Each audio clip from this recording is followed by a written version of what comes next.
Christina, Hey. we're blessed to have our next guest, Yes, Connie we are. Reguli from We Tennessee. are. Very much so. And her organization has to deal with protecting children.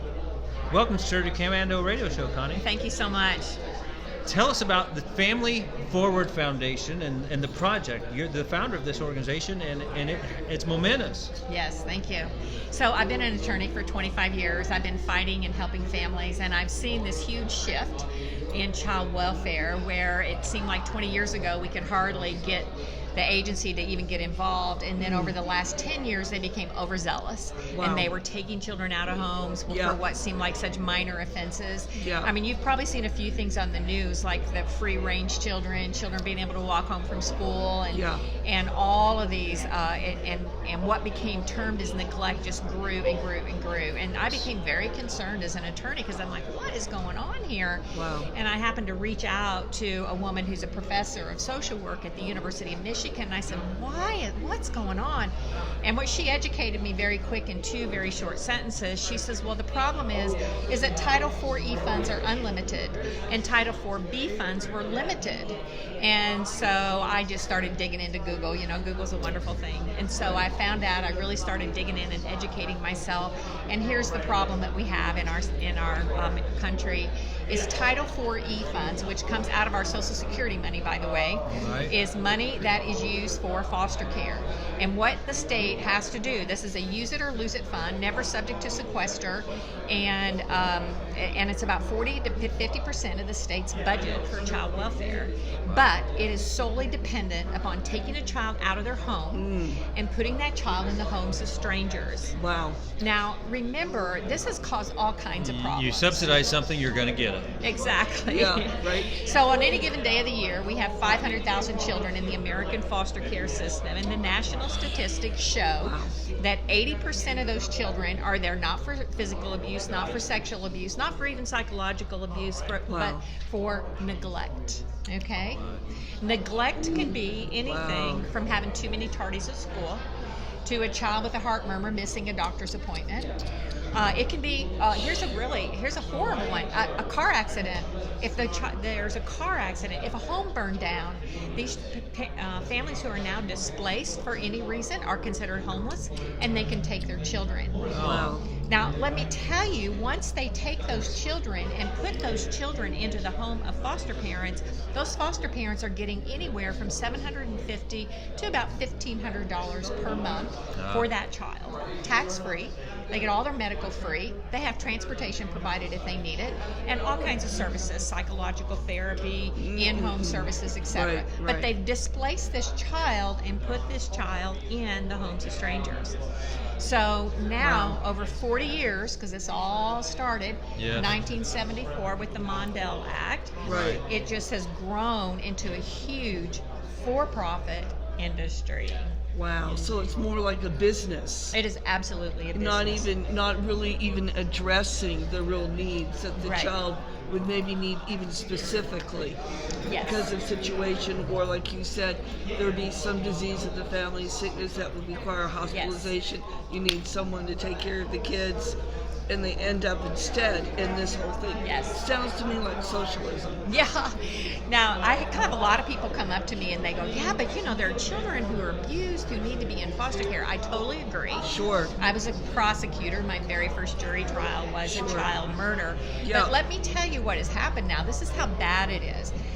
Foster parents, bless their hearts, and there's a lot of good ones out there. There's a lot who do it for profit, and it's their job. But there are some good ones. But you know what? They're ordinary people, just like you and me. They're not therapists. They're not doctors. They're not trained psychologists. If you have a child who's really been, let's say, psychologically abused, put in a cage, starved, taped to the bed, whatever, those children are going to be psychologically damaged. Definitely. Ordinary people like you and me who decide to foster. We can't take a child like that, right? Those are children who act out, who are dangerous in the home. And so here's what happens.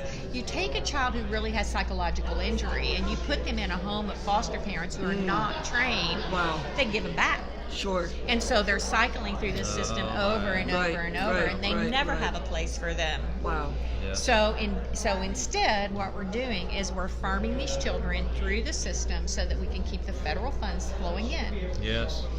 So now, finally, we have a lot of citizen lobbyists. The Family Forward Project is on Facebook. We have about 13,000 members from all over the country. Uh-huh. I have been to several states where I speak. We have small organizations in several states. We have a lot of citizen advocacy that's going on. Finally, in 2018, we got the Families First Prevention Services Act passed by Congress, which was intended to redirect that money so that for if there's a problem that's recognized, for 12 months there could be in-home services provided, so that we could remedy things. Because I mean, I've seen cases where it's an air conditioner out, right? I mean, the people who live on the edge of poverty or in poverty, maybe in a trailer, and it needs some repairs, or the air conditioner goes out, then they can maybe get some help. Right. What about you?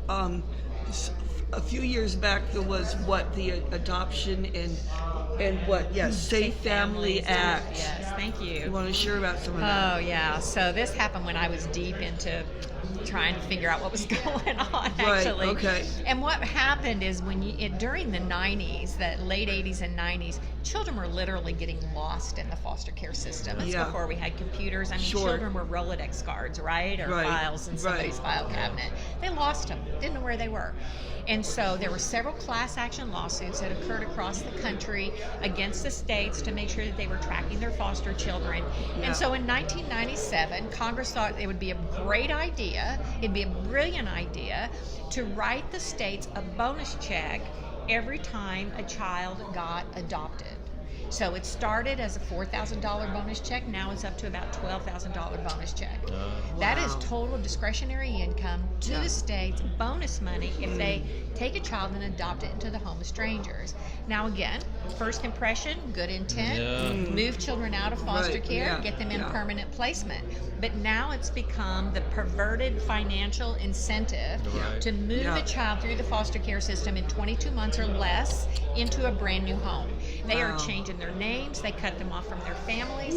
There are parents who sit and have to have a goodbye meeting with their children and say goodbye. Oh my and goodness. Children who are 4, 5, 6, 7 years old and who do not understand why they will never get to see mommy again.